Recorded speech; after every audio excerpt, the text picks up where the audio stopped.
we are going to exclusively reveal which players will be available for the North London Derby on this very podcast. And to save you having to listen to it, I'll tell you now, some of them, all of them, or none of them. This is the ArsenalVision Post-Match Podcast. My name's Elliot. Think about me on Twitter. That's right. Some of the injured players will make a return in the North London Derby. All of the injured players will make a return in the North London Derby, or none of the injured players will make a return in the North London Derby. I promise you it will be one of those options. We will discuss all of those options in the North London Derby in this podcast. Because the international break is over, I must say congrats to Kieran Tierney. What an insane moment for him and for Scotland, and to our Irish friends, congrats. You know, I am a little bit cynical about international football, but there are times when it delivers something that makes you remember why people keep coming back. I can't quit you. A few things to tell you that are all very exciting. Pretty soon you're going to be seeing me wear AVP merch, because we've got merch. We've got a merch store now, shop.arsenalvisionpodcast.com. And because I am only partially an idiot and not totally an idiot, some of the great early birds over on Patreon who did check out the store said, hey, I noticed that like when I try to buy something because I'd like to support you and buy your merch because it looks good, you're charging me £4 billion for VAT and shipping. And I thought, that wasn't the plan. Not a lot of customization options in this store platform we chose, but there was buried deep in the settings with the help support, a place where I was able to correct what the UK and EU shipping and VAT stuff was. So now everything should be aligned and ready to go. So we'd love for you to check it out. Get in touch. Let us know what you think of the designs. More will be coming. The only thing I'll say is, again, because there's not much customization, scroll down a bit. Like one of the best mugs is at the bottom of the page. I don't know how to move it up the page. There's lots of cool stuff. We've got the Clive mug where it has our badge on one side. It says, it's just football, mate, on the other. We're going to have the bingo mug back soon. There's going to be a Paul mug. It's just his face. It's just his beautiful, sweet face. It doesn't say go and F yourself. It says F him. Yeah, because, you know, we are a family podcast here. Yeah, lots of good stuff there. And we did a podcast with Scott yesterday detailing, breaking down all the data, all the ideas around how Odegaard's return and reincorporation will change the way we play, what we've been missing, what he's great at, and what the future looks like. With Martin Odegaard back in the fold, and it will be good to get him back. So if you want to check that out, you can. Friday Night Clive tomorrow with Clive over on the Patreon as well. And most importantly here now is Clive. Hello, Clive. Hello. And Paul. Hello, Paul. Woohoo! Clive, are you going to go? You going to get some AVP merch, man? Going to be dripping in AVP merch when you go to the Emirates. The shorts, the hoodie, the T-shirt, the wristband, the headband, and a mug sitting there. Full kit wanker at the Emirates. I'm not one for colours in games. However, got socks. Maybe the last game of the season when it's sunny, I might do that. You know, but let's see. Let's all be full kit wankers at Union Chapel. That'd be brilliant. We want to be careful though, because the players and the Premier League trophy and the Champions League trophy will be the Champions League trophy won't be ours yet. Okay. All kidding aside, let's get into it. And Clive, I will just ask you, like, do you want to try? I hate doing this because like parsing news on a podcast where the news might be old by the time you listen to it isn't always the best, but it seems impossible to ignore. So do you want to parse any of the injury news and just give me your reading of the tea leaves? Oh, the injury news. Okay. It's very difficult to do that in one swoop, shall we say. I think what interests me more than the injury news is our reaction to it. You know, as a set of people. I think we can't sit here and say we got the best squad in the league. This is our time, and then we lose one player and we lose our minds. Because what you're really saying is, we've got a great squad, but I really want all of the best players to play all of the time. Do you know what I mean? And we all do. Don't just quote me back to me. we would all want a great squad, but really want all of our best players to play all the games we want them to play in. Because that's the best opportunity we have to show our best version of ourselves, which we all want to see. So when and if we do win something, no one can say anything to us. Say, there you go, that's how good we are. Bosh. Well, actually, before we started, I was just thinking back to the old days, which I tend not to do. And, you know, if you look back to the old Invincible team, you know, Ray Parlour played a lot of games that season. You know, Edu played a lot of games around that time, you know, and they weren't in the team, shall we say, that we could all name. And it just goes to show you that we just need to remember that football is a squad game, right? So I think it's very when they hand out the medals at the end of the season and they have that little platform there and somebody's important hands out the medals to all the players. They don't hand out 11. So I mean, you have to remember that they don't hand out 11. It's so important to broaden our minds to realise that our favourite players won't play all the time. What we have to avoid is the operations we had last year, 4-month injuries, operations on hamstrings, because the longer you're out, the longer it takes you to get back to your top level game. And we can't afford that this year, that level of injury. So it's the time we have to be worried about. I heard you talking the other day about Havertz, Elliot, and actually you really said something that triggered my brain. This calendar year, he has not played a lot of football. I think he went out early Feb, came back, looked amazing pre-season, looked amazing in the gym. 1 20-minute game, he gets a bang on the knee. His foot is planted and he gets a bang from Ugarte, and he's done his knee, and we haven't seen him since. That's going to take a while for him to get back. We have to remind ourselves of that. That's the thing we need to worry about, those sort of injuries, that length of time, that length of inactivity, and our expectations of what we want to achieve versus that. That's my secret fear amongst many things I'm scared of.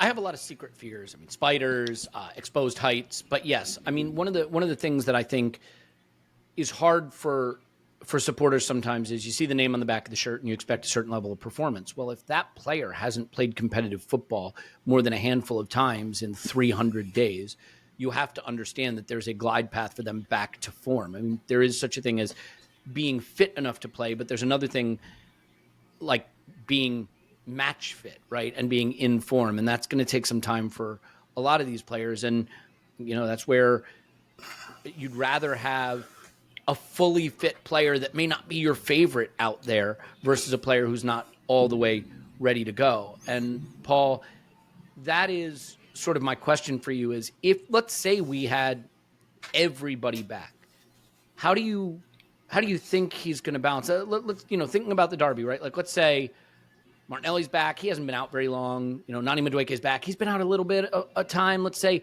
an Odegaard is back in the fold. How would you, as Mikel, balance wanting to get something out of those players in this game while also being cognizant of the fact that they may not be able to give you the top level right away? I'd be scared to try and get anything out of those players in this game, apart from a little kind of a psychological support for the team on the pitch. I mean, of course, the manager, our medical squad, etc., will know a lot more than we do. But unless these players are well and truly in the safe zone, I'd like to see them be part of the squad, be part of the team, maybe form a little coterie on the bench, but let the players who are fit and who have been playing, let them do the business. Yeah. Obviously, if there's a solid 15 minutes in one of them, because there's nothing wrong with them. But mainly, I like to see them just become part of the squad, become part of the bench. We should still have enough to beat Tottenham, who have had their own injury concerns along the way, probably more than anybody else and more damaging than anybody else. Yeah. And I think I'd say unless we have some challenges generating steam in the attack, leave well enough alone, go with what you got. Trust the players, but if we're not in position to see the game home, who's fit? Have you got a bit of Martinelli to throw on? Have you got a bit of Martin Odegaard to throw on late? Would love to see it, but I don't think it should be a big factor. Yeah, if we have a goal lead late, for example, and we're in a Sunderland type situation, it would be nice to have the speed of Martinelli or the speed of Nani Madueke to scare Spurs about how much they're able to commit to chasing the game or to punish them if they do. It is a shame in a way that we have such big games one after the other, because ideally when you have players returning from long-term injury, what you'd like is to bring them in a low-intensity environment. Not that the Premier League's ever low intensity, right? But if you have Wolves at home, which is coming up, for example, and I can't wait to be there, maybe you've got a 2-goal or 3-goal lead with 20 minutes to go, and that's how you reintroduce a Martin Odegaard or a Kai Havertz, and that's a very different situation than the blood and thunder of the derby, especially if it's close late. We'll get into the actual Spurs of it in a moment, because I have a theory that Spurs aren't good, but I can make an argument why they might be a bad matchup for us. So we'll come to that in a moment because I want to get both of your thoughts on that. But Clive, one player that we know won't be fit for this game is Big Gabriel Magalhaes. Yep. Have you thought a little bit more about what you'd like to do? I mean, assuming that Calafiori is fine, and that seems to be what the reporting is, we do have a lot of options, a lot of ways to go. We can play notorious Paul Pogba fan, Miles Lewis-Skelly at left back and Calafiori at center back. We can go a number of different directions. If you don't get that reference, then that just means you're at a healthy level of not being too online. But what do you think we could do in terms of the back four? Yeah, so you have to decide what message you want to send, right? So, and I can't go over the fact that when Sleeper went out against, I think he might have been West Ham, when Mosquera came on, I didn't notice. And that means that physically he looks the part to me, So if you want to take away physical vulnerability, I think he is the best option, And I think Spurs are a little bit like what Arsenal are perceived to be. They do lots of things with throw-ins and free kicks and etc. And I just want to take that away, So I think for a European game, I have a different view, and I do think there may be horses for courses on this. But I think for this first game, I just got a feeling from Mosquera. There's also a flip side to this. I'm not sure who's going to play in this game. In Kudos, for example, Spurs do attack very much on their right-hand side. They go down the sides. So I do think having a really strong fullback that's quite aggressive in those one-on-ones is important. And so that's how they progress. They don't progress through the middle because their midfielders are like water carriers, right? They don't want the ball, much like myself when I play. Don't want the ball from an angle where I can't see everything. But when it's in front of me, absolutely fine. I'll go and deal with that, and try to keep people in an area. And that's what their midfielders do, like Paulinho and Bentancur. They're fine when the ball is in someone else's hands. I need to go and do work. Our midfielders, you can play through them, right? So, and they're going to try to stop us in there. So I do think our ability to be really tight in wide areas, to be really aggressive, to turn the ball over and create unstructured play is going to be important. This game, I've got a feeling from Mosquera, but I'll be honest with you, Elliot, I can make a case for every single one of the options that we're going through. And that's a good thing. I think you can make a case for Calafiori. I think he's a fantastic centre-half, which would be vulnerable to pace on the outside if he becomes an outside centre-half. Does the balance of Calafiori require a different left-back? Say maybe a Hincapi on some occasions. Do you swap it around? And maybe if Odegaard comes back, suddenly the unit of Timber and Saka is broken up. Timber can be a right-sided centre-back, full-back. He hasn't got to go forward as much because Odegaard's there. Suddenly, Hincapi's a great outside left-back in wide spaces, right? Sorry, outside centre-back in wide spaces. And suddenly the game comes back to Miles. When Odegaard's back, the game comes back to Ben White a little bit more. We've got all of these options and the balance will change. And this is what excites me about these next block of games. The block we've just seen, wipe it off, mate. Wipe it off your mind. We're going into a new block with a new set of players, and how they affect how we look is going to be interesting. What about you, Paul? How do you think about that? Yeah, so I started off thinking about it, thinking we have many good options, and then, as is normally my case, I fell into one option I feel very strongly about. So I think you got to keep our left side intact.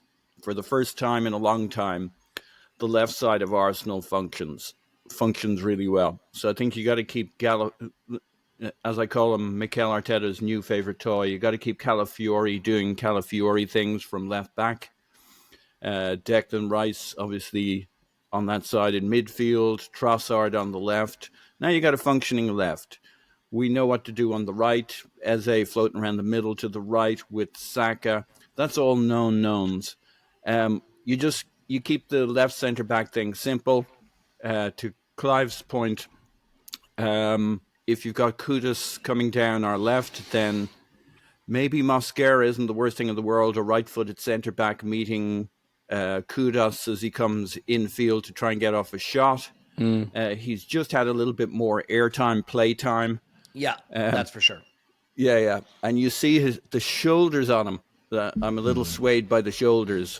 Whatever photo I saw yesterday, I'm like, Jesus Christ, the guy standing in front of him interviewing him, you could have 3 guys interviewing him. You still wouldn't cover. It was like us all crowding around Mikel Arteta on stage at the Union Chapel. It's like, He seemed quite intimidated by my broad shoulders, and I didn't know how to help that. I just wanted him to relax and be at ease, but Indeed. Tense. Yeah.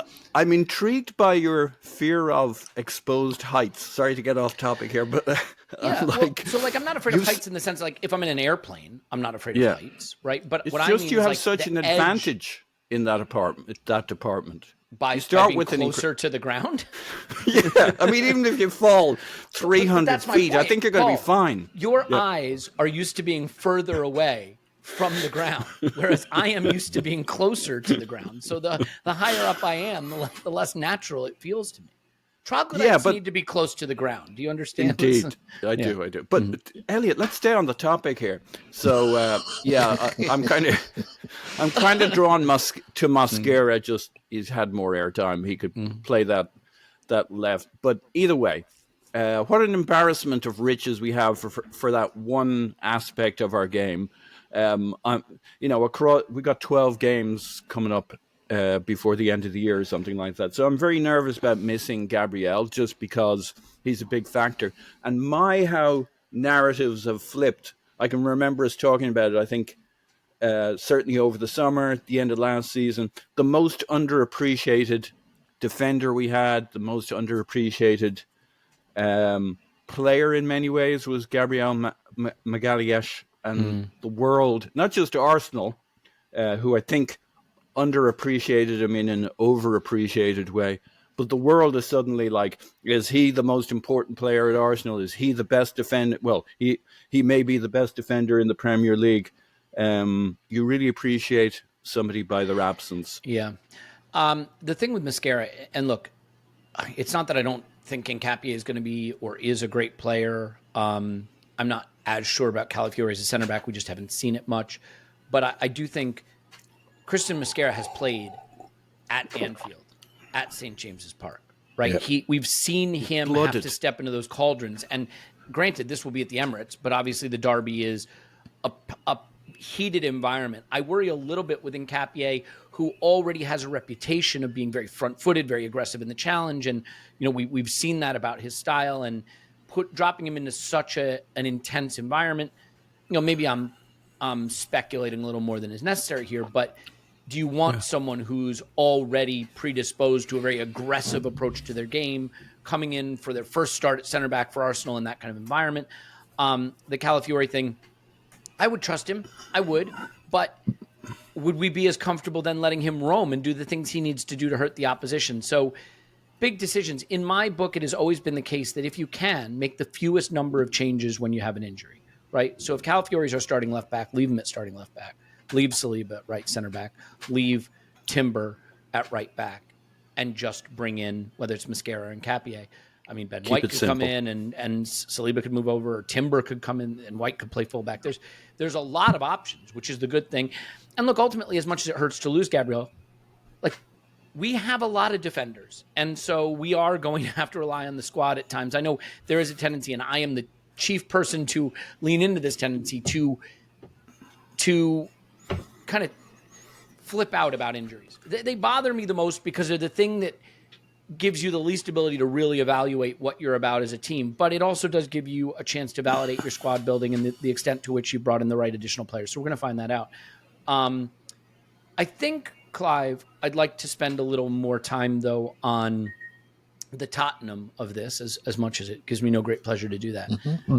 I think you can make a credible argument that they're not the best matchup for us overall. I can expand on that a little more in a moment, but I'm curious what you think about that hypothesis, the idea that there are certain things about them and what they do well that maybe aren't ideal for us, especially without Gabby, one of which is that ironically, turns out you can be good at set pieces if you work on them. And they've got a coach in Thomas Frank who's come in and worked on set pieces, and they are quite good at them. Last season when Gabby was out, our defensive set piece record in particular was very poor. So that would be one area I'd be looking at, an area that has been a strength for us, potentially being a weakness in this game, and I wonder if you see it similarly. Yeah, I think we can cope. Funny enough, we got players to do it. We got Calafiori, we have Mosquera, we have Saliba. Julian Timber's no slouch. And we got Mikel Merino and Declan Rice. We are we are made for this, right? So last year we had Miles at left back. We lost Havertz as a centre forward option, and so we just got more players focused on this now, and so I'm not going to worry about it too much. They're quite good at it, and so are we, right? So they do outswing corners. Mickey van der Ven has scored a couple of goals against Everton. He's a decent player. They make room for him like we do Gabriel, so we get copied there. Now another compliment to the manager, and they're okay. But I don't see anything there that we can't physically manage. Obviously, on the set piece, one half step out and they win the first contact, and you could be in a bit of trouble. And we understand that totally. I remember the goal that Liverpool scored against us last year in the 2-2. Near post flick, Van Dijk just scored. And you know what, Elliot? Those set piece goals against, they really hurt. You're in control of the game. You give away a corner, and they just do that, and suddenly they're back on terms in a huge game. It really hurt me when I watched that. And I sort of understand how we damage teams psychologically by scoring these goals. It really does hurt them. They feel as though it's not fair. It's a free one, and so, but we are tuned to this. So if we are worried about this, what are the rest of the league doing then? Because I don't think there's anything better than that. If they put it towards our goalkeeper, he takes it. Gabriel is a standout aerial player, but we have others. And if I'm in that dressing room, I'm saying to myself, if I'm playing, I'm going to make sure I don't lose one single challenge in the air. And if you watch back some of our games, Mikel Merino is superb defending in our box. And he's going to play in this game. And it's going to be a game where we're going to rule territory. And he's going to have a massive impact in both boxes, in my opinion. And I think he's my player to watch for the weekend. So you're quite right to have the fear, because the numbers tell you to have the fear. But if we can't deal with it, who can? I think we're best suited. Yeah. Paul, any thoughts on that? I agree with Clive, as always. Oh, come on. Where's the fun in that? My concerns are more the attacking end. Like that's where my worries are. Not because our starting 11 won't be decent or good or whatever, but it's not a lot of depth. He doesn't have a lot of tactical swaps to come off the bench. He basically has Ethan Nwaneri, and if anybody else gets fit. And look, Ethan's a great talent, and some games suit him more than others. Maybe this will be a game where it suits him, but you're going to start with an 11 who better be in form. There's been the international break. There's fatigue. You wouldn't be shocked if they weren't quite on it, and if we needed a goal in the second half. And where do you one of our strengths has been at times the bench strength, and I just don't think he has a lot of options. It's a big ask for the players who've been playing, who then went off on international break, who then come back to the cauldron, as you call it. Might be a little overstatement. Well, I heard there's a tifo. They're going to have a tifo. Let's hope they've learned a bit from the one from the PSG tie. But there's going to be a tifo. Well, I see it more as maybe a fondue set rather than a cauldron. Got it. Okay. And so we're going to be, going with our first 11, hoping they're up for it, the energy of the crowd, all that good stuff. But not a lot of options. And, we need those players back quick, because we could very soon. Why I feel okay is where the players are coming back is in the attack, and we desperately need that. So the gap between our expected goals against and expected goals for increases, larger margin of error, beat them with our bench. We won't have Gabby for a little while, but we'll make up for it. We haven't had that bench for a while now, and we've got this far. If we can add to the attack, maybe that compensates for missing out big Gabby and some, and we can just create more difference up the attacking end and kind of see home a lot of these games before big Gabby gets back. Yeah. I just, first of all, I think it's worth mentioning, even though, again, I don't think this is dispositive, but Tottenham are top with Arsenal in terms of away form in the league. They have not lost away this season. They have 4 wins and a draw. They have 12 goals for and 3 against. They have the best away goal difference. They have the best away record. Do I think that means anything? Not necessarily, because for what it's worth, they have 5.8 expected goals away. They've scored 12. They have 6.9 expected goals allowed. They've conceded 3. So if you like that word variance, they have footballed some teams on their travels. Let's just put it that way, okay? And if you look at their away performances, I mean, there are some impressive results there. There's the win at Manchester City, but let's be fair, they always win at Manchester City for some reason. The other ones are West Ham, they won. Brighton, they drew. Leeds, they won. Everton, they won. Right? So it's not exactly a murderer's row. I just think, Clive, that, we are a team that can struggle to find ways to open up the opposition. We are also a team that is excellent defensively. And so I think sometimes when we come up against a team that is not particularly good in attack, but is well organized and can defend, sometimes that's almost worse for us because nobody's going to batter us. Liverpool aren't going to batter us. City aren't going to batter us. PSG aren't going to batter. We're not going to concede 4, 5, 6 goals. That's just never going to happen, right? The worst case scenario for Arsenal is we lose a game in a jammy 1-0 where we had the better of the XG, but they found a goal and we couldn't find a way through. And I think that's why Spurs worry me a little bit, is just because they are not going to test us that much defensively, but no one really does. What they are going to do is they are going to be organized and they are going to leverage set pieces. And they're a team that I think is well suited to play the nastiest, grossest 0-0 you've ever seen and hope they get something from a set piece. Now, there might be neutrals who listen to this say, well, you've just described your own team. And to those people, I would say, please stop listening to the ArsenalVision podcast.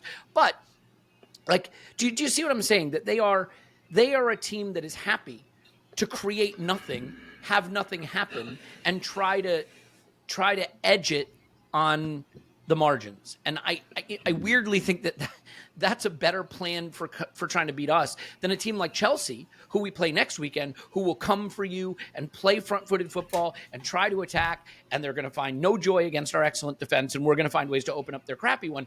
Spurs are the opposite, and I think the opposite is actually a harder matchup for us in some ways. Yeah, for most of my adult life, I've been watching these games, and in all of those games, I have a fear about Spurs. And then the game starts, and 8 times out of 10, we win them, particularly at home. And you go, lads, it's Tottenham. Yeah, and then I'm just not going to go there.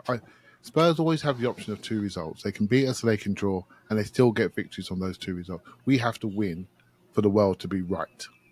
So they can do things to get a draw, and we won't be in great shape. We could only be 1 point ahead of City by the time we kick off. So that's all. That fear is always in my mind.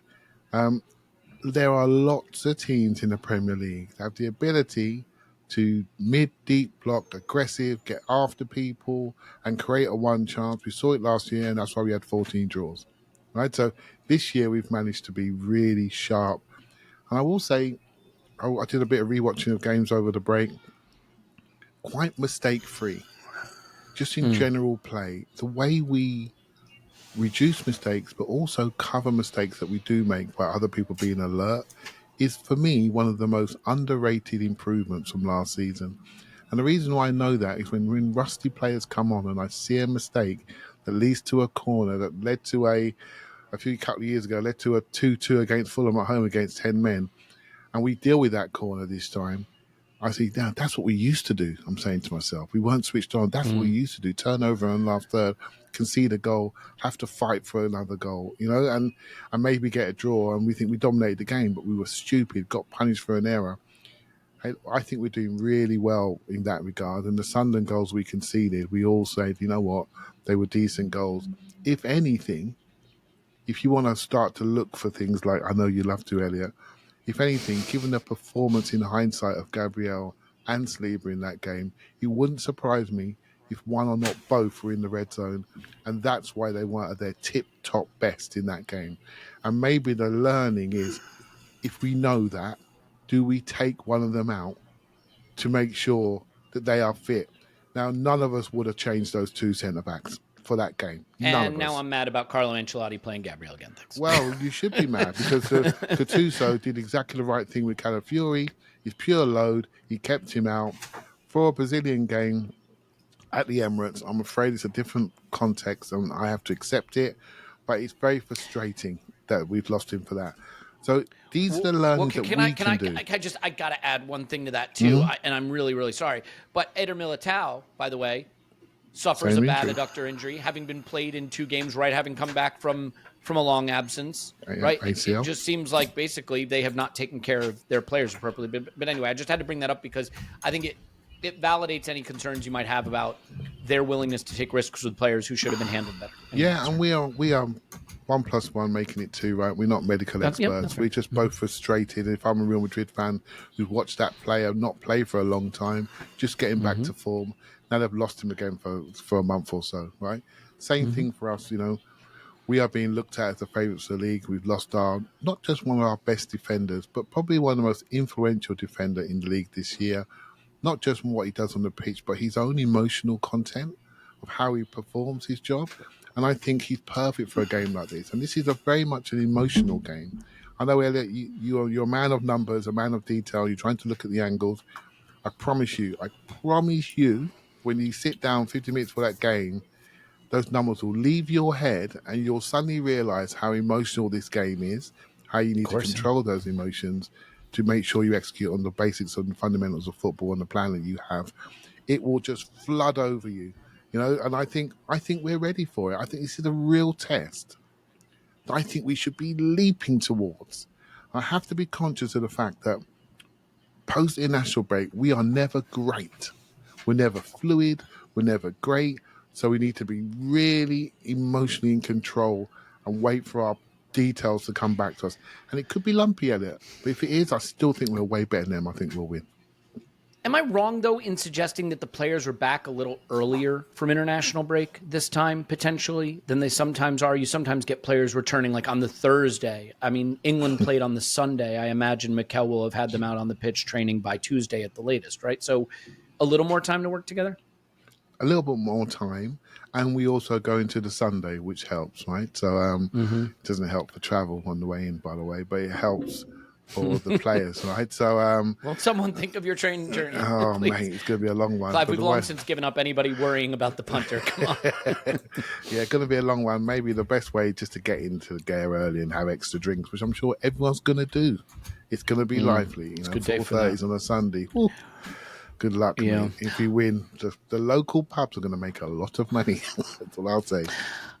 I want to talk a little bit about the players that I think can be real difference makers in this game. And obviously, it's hard to do given that we don't know who is necessarily going to be available. But let's do this. Let's knock out some brands. I have been getting some emails from people saying, hey, Elliot, it's all well and good that you're getting the brands in, but getting to the 45-minute mark without hearing about brands, sometimes I start to worry, what if I don't know which brands to give my business to? And I hear you. That's an anxiety I don't want to be responsible for. So I apologize. I will strive to do better and make sure that you do know which brands need your business and deserve your business. So my apologies for that. Let's get those in now, and we'll come back and talk difference makers in the derby. Okay. Good. Brands done? Check. Okay. Paul, difference makers. I think games like this that can be very emotional, I think that's where maturity really shows up. It is the case that you want to be invested emotionally. I think you want your players to be invested emotionally, but not over-invested, right? There's a right side of the line to be on. So I tend not to think that these are games for example, like an Ethan, not because I don't trust his talent, but I just think that you want people that are experienced with this kind of game environment. I do think that Eza is a great option for this game. I'm always going to think he's a great option because I think he's a great player, but I think he's a player who plays maybe sometimes more chilled out than you'd like, but, very rarely overly fussed by the moment. I mean, as you saw in Crystal Palace's run of the FA Cup, I think he excels in the high leverage moments because his heart rate is never above 50, no matter what's going on. Mikel might like it to get a little above that, run around a little more, mate.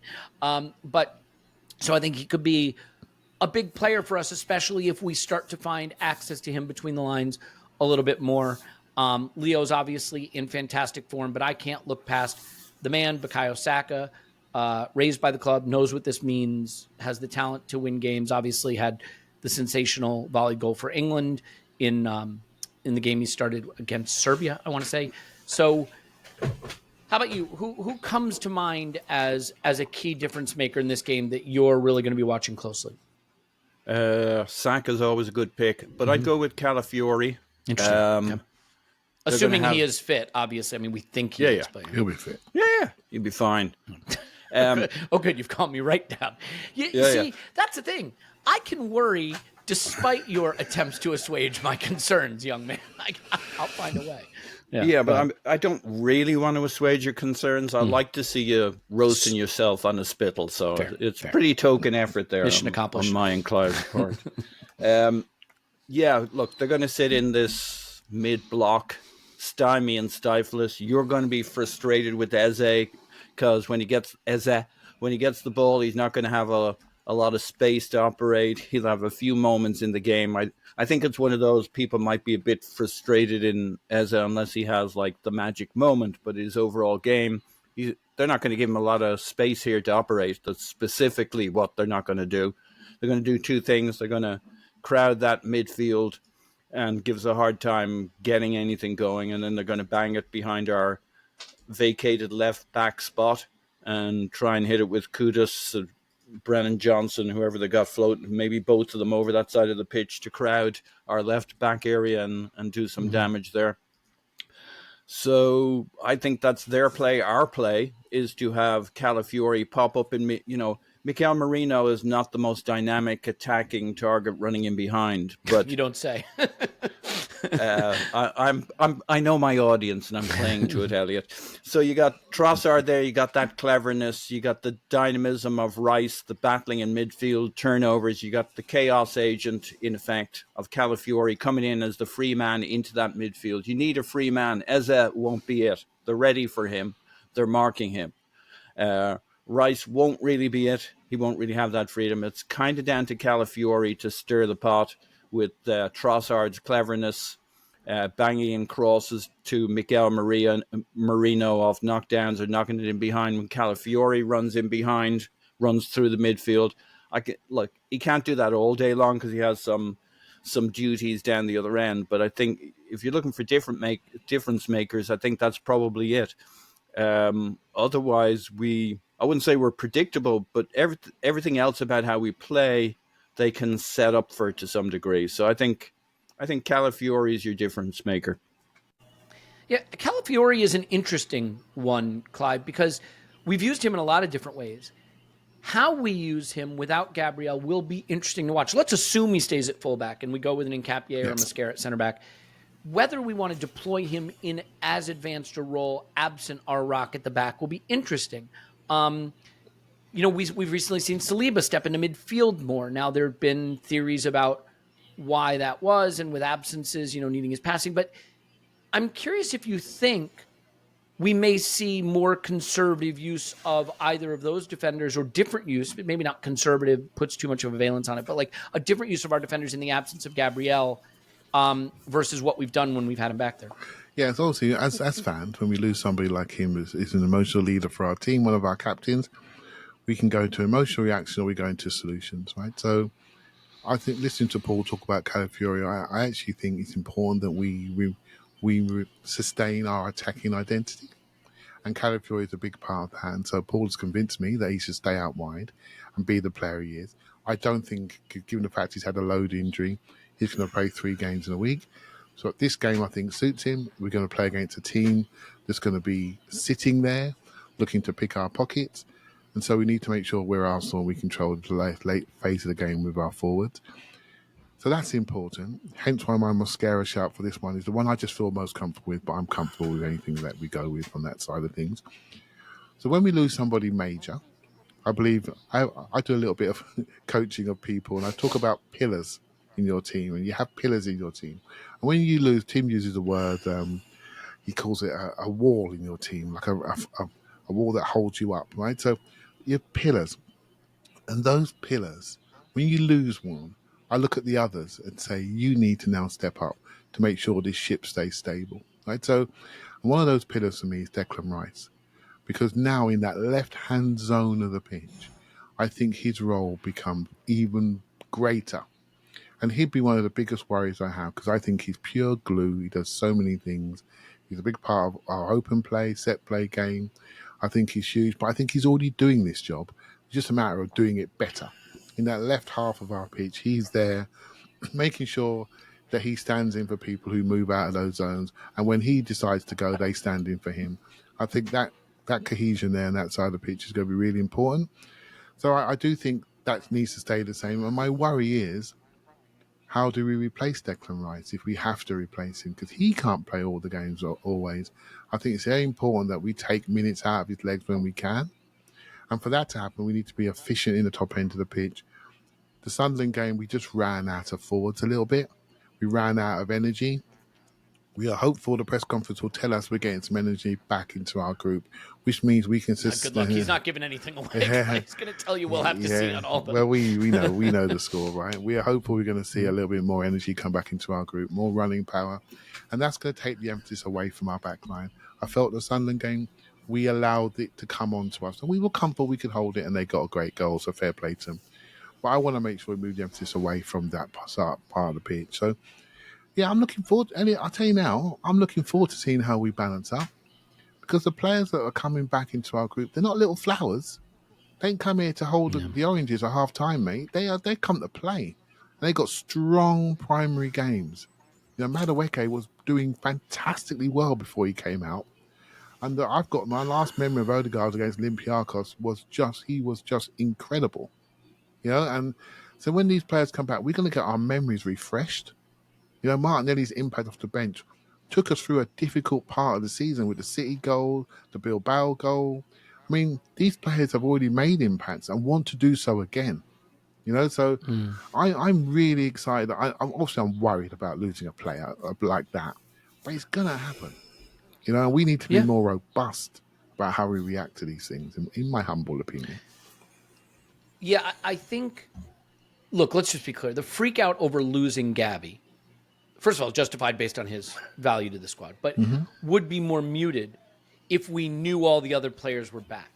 I think it's a little of the straw that broke the camel's back in terms of being like, gosh, we lost Kai, and we lost Odegaard, and we lost Nani, and we lost Martinelli, and we lost Gyökeres, and now we've lost Gabby. Well, if all those guys are back, suddenly you can't really complain about being short one player, right? Like, you're going to be without someone.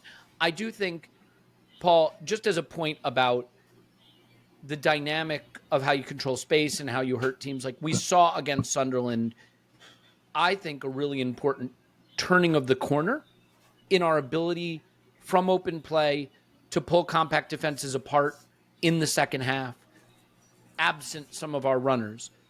And then later in that half saw how much you miss when you don't have runners. So, look, I think at this point it's kind of reductive to even bring up, it stinks when nobody can run at the back line. We get that. Like, that's football 101.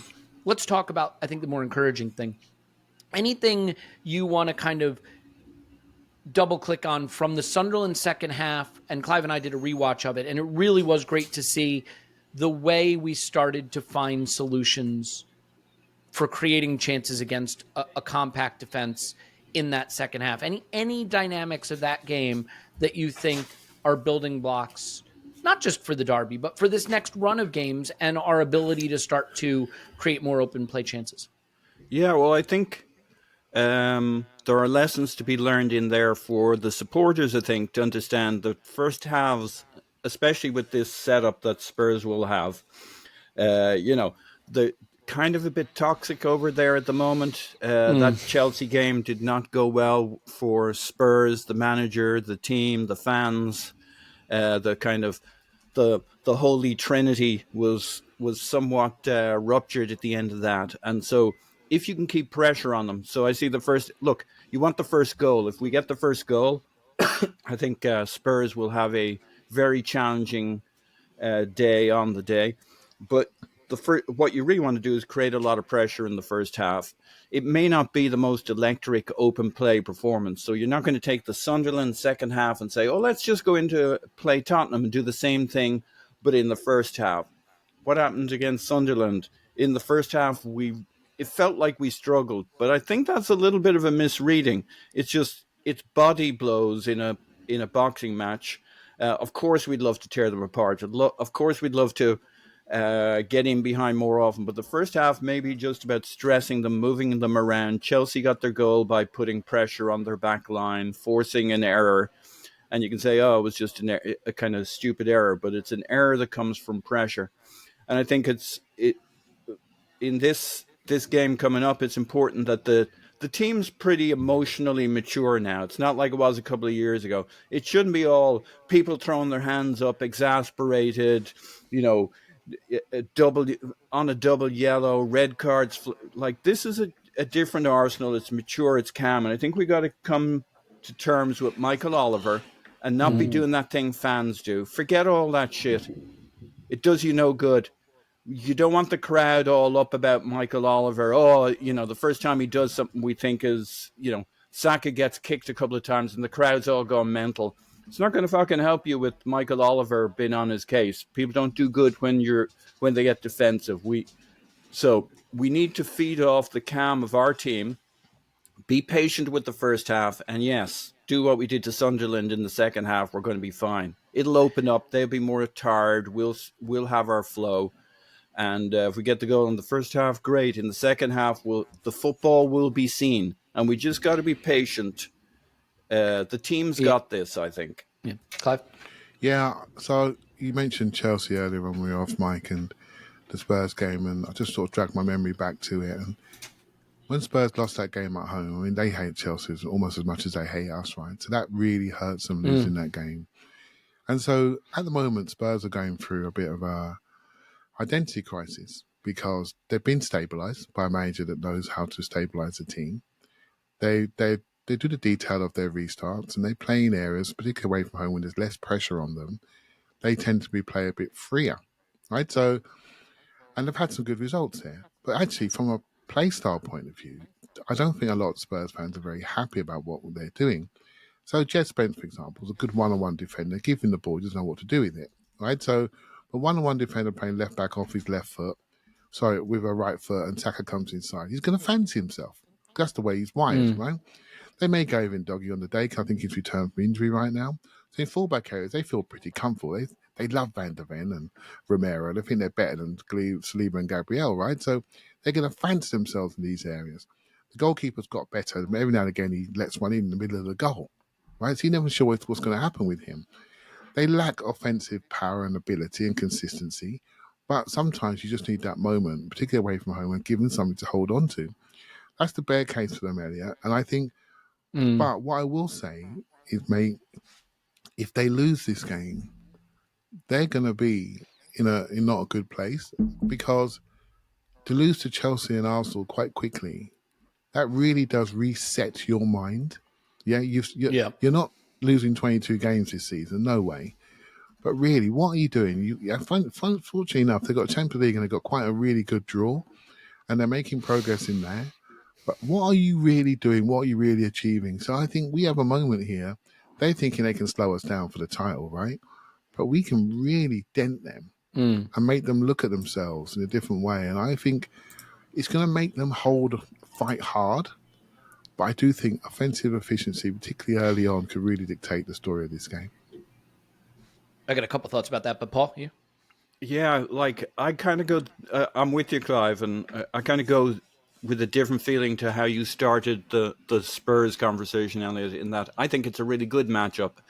I think they are vulnerable. I think they can get rattled.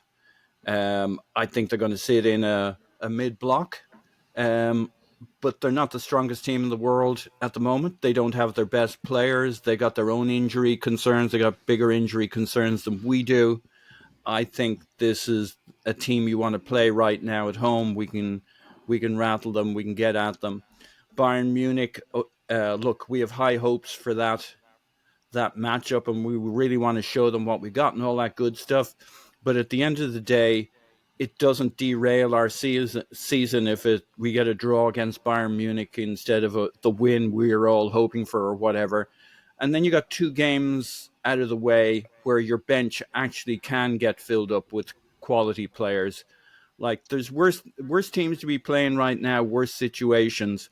Like, one week to next weekend, we've got, after this coming weekend, we will hopefully have a bench that makes us feel totally different. Just adding one player to our attack, who's actually fit, who's actually ready to go, who has some minutes in the Bayern Munich game or against Spurs, will feel very, very different if Noni Madueke is on the bench next week. If Victor is back, if whoever is back and joins the lineup, one player gives you all sorts of options that 0 players off the bench do not give you.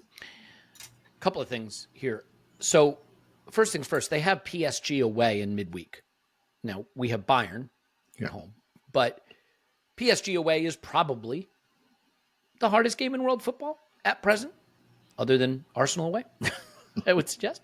Right? I mean, you are playing the holders of the Champions League who don't have to focus on their domestic league with the same seriousness that others do. They're going to come off an emotional game against Arsenal and have an emotional game away in Paris. There may be an opportunity, if you can get ahead early, for Thomas Frank to determine that there are some business decisions to be made about not getting embarrassed in Paris and starting to think about the game in midweek. Now, look, Thomas Frank's not a moron. You can't just get battered in the derby as Tottenham manager, as so many have, by the way. But, if it's 1-0 in the second half, he's not going to bring on the academy kids thinking about the PSG game. I'm not trying to suggest that. But I do think the fact that they have PSG away in midweek is at least going to be in their minds, because what he can't afford is to lose this game 4-0 and then lose that game 5-0. I mean, he can afford to, because that's the history of the Tottenham, but he won't want to. I think the Chelsea game is an interesting one, because if you look at the Chelsea game, they lost it 1-0. The XG in that game was 0.1 for Tottenham to 3.68 for Chelsea. But that's not what's interesting to me. What's interesting to me is Tottenham were trailing 1-0 at halftime. In the second half, they were outshot 9-1, and the XG of the second half, while trailing, was 2.47 for Chelsea to 0.04 for Spurs. And this is where I think there is an opportunity. I do not think the Spurs team has the capacity to chase games. I think if they have to chase a game, they lack the offensive firepower to do so, and they certainly become exposed defensively. In fact, in the Bodo Glimt game, you saw that, because yes, they chased that game. They were behind and they managed to get a draw. It should never have been a draw. They were conceding chance after chance. Yeah. Their defense was all over the shop. So, Clive, for me, come hell or high water, we have to find a first half goal. We have to find a lead, because in my mind, the key to battering Spurs is to get a goal that forces them to change the plan. And if you do that, I think you can have a very enjoyable day against them. So, do you think that what I've just sort of teased out from what happened with Bodo Glimt, what happened with Chelsea, looking at how they play, that if we can find a first goal, a jammy deflected shot from 20 yards, I don't care what it is, that their plan, once it's out the window, they don't have a plan B? Yeah, first goals matter, Elliot. I think that's really good. I want that for... That's the expertise I bring. Look, if you want to take anything from me, scoring goals in football changes games. I just want that for my blood pressure, mate. I just want that done. I want a couple of goals done by half time so I can enjoy myself. And then Spurs will start to think about PSG away. But also, probably the most important game of the week for them may be Fulham at home on the weekend after. And I think if you're laying it up and you're 2-0 down to Arsenal, you're thinking, okay, PSG's on the horizon. But Fulham at home. Now, think about this, right? If they lose to PSG, which they did very well against PSG in the Super Cup, by the way, when they scored first and really held on to it, and eventually just ran out of energy against a team that barely trained, but let's not go there. I thought they'd get a real credible showing in that game. So they're going to rise to that. I know Spurs. They're going to rise to that game. But the game that's going to really determine who they are is going to be the Arsenal game and the Fulham game. The Champions League, they've got enough points. They're going to qualify for the knockout phases, the extra 2 games maybe. So the Fulham game and the Arsenal game is what really going to be key for them. So, yeah, for me, Elliot, I just want to beat. Right? There's so many people coming in for this one. There's so many people going to be there. I just want them beat so everyone can enjoy it. I want to see us get our squad back together again, and really see offensive shapes and offensive power for 90, because Sunderland, we just faded a little bit. The international break came at a good time. I think we're going to be re-energized and ready to go for this next block of games. look, let's be honest. They're crap. Okay. You're just coming around, Elliot. Yeah, this podcast started one way. No. But this is the thing. They're a crap team that is capable of playing a crap game where nobody wins it. Like that is the thing that they have a capacity to do. And we need to do everything in our power to not let it be that game. I would also say that as crap as they are in the derby, it doesn't really matter. And there are certain things that I know are going to happen. Richarlison is going to run around and try to hurt someone, for example, right? He's going to do some crazy shit. They've got one or two players like that in there. And that's going to lead people to want to focus on Michael Oliver. I'll simply say this. We haven't really had to make referees a focal point of our discussion this season, and I have no appetite to do so now. I hope that we are not doing so after this game. My one comment to anybody who's worried about Michael Oliver, who hasn't refereed Arsenal in about 10 months, ever since he sent Miles Lewis-Skelly off for the incident against Wolves. Look, I'm just going to go human nature here. If you've been banned from refereeing a certain club for about 10 months, He's not been because banned. of a wrong decision. Yeah, he's been banned. Shadow ban. If you've not refereed a certain club for 10 months, and the last thing you did was get a decision wrong that the major incident panel or whatever said was wrong. Reluctantly. And there's a perception that you can't fairly adjudicate that team. And now you're adjudicating the most heated, emotional game that team plays in their home stadium. I think the human nature is, no, I better not give a big decision against what's going on? I think that's the human nature, right? Like, I don't, if there's a 50-50, I'm not saying it's even overt. I think it's subconscious. You're going to think, if I give a big decision against them here, it's just going to feed into what's already been thought, and I'm going to be the center of attention. Like, I think self-preservation may lead to not doing that. So, look, I could wind up looking really stupid at full time. I hope we're not talking about him at all, either way. But that's just my instinct. I want to finish just quickly on Manchester City, though.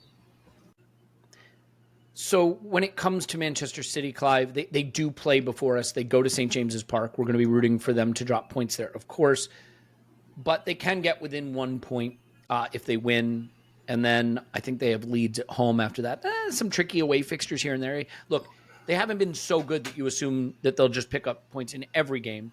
But from the position we've been in, I think it would be a little nervy for that gap to just be 1 point. And, you know, front running feels good.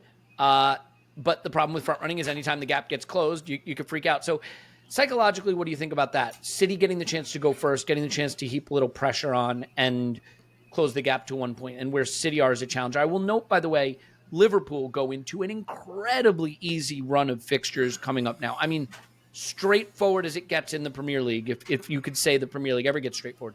But given how many points they've dropped, their +1 goal difference on the season, they haven't exactly shown that they're prepared to go on a run. So until they demonstrate that they can go on a run, I don't think we need to be as concerned, he says, driving a nail into the coffin. But with City, what do you think about that dynamic, their chance to get 1 point away and put the pressure on us?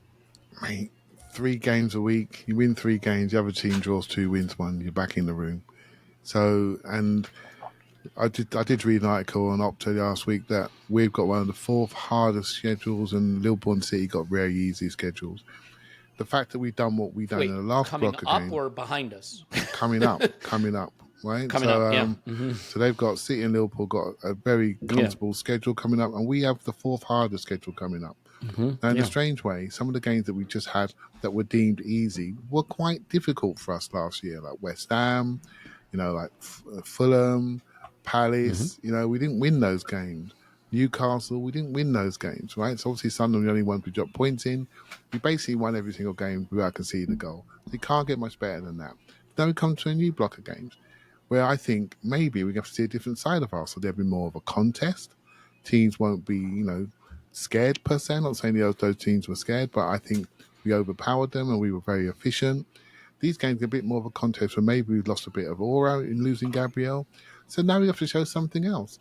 And so Eze's now settling.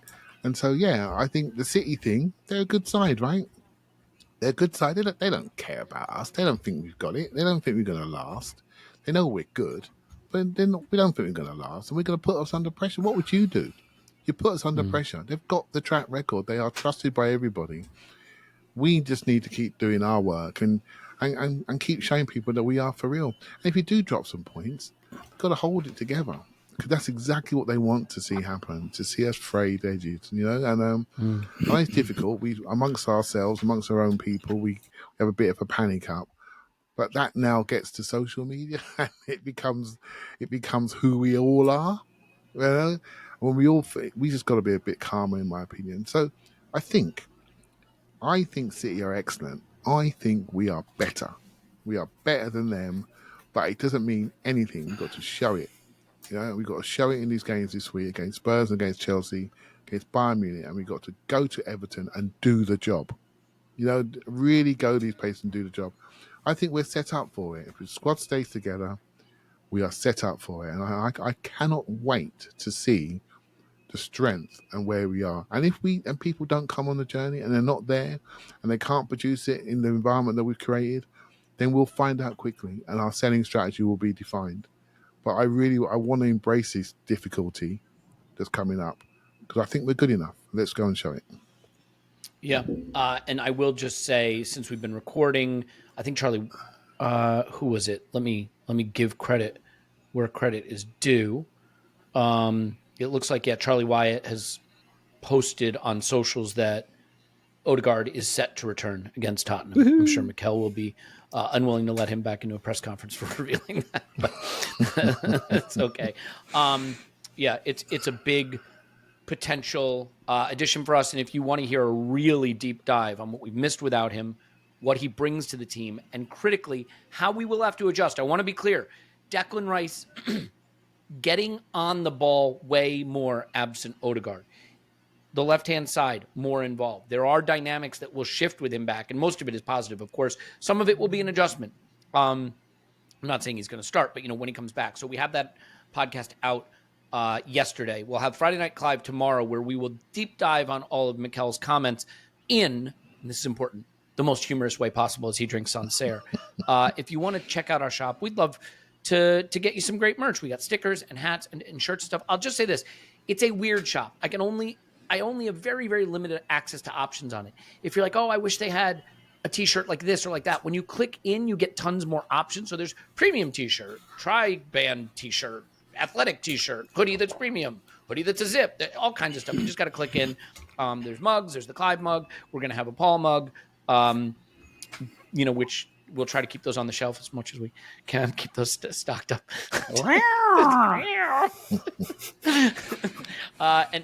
So check it out, see what you think. Let us know. We'd love to hear.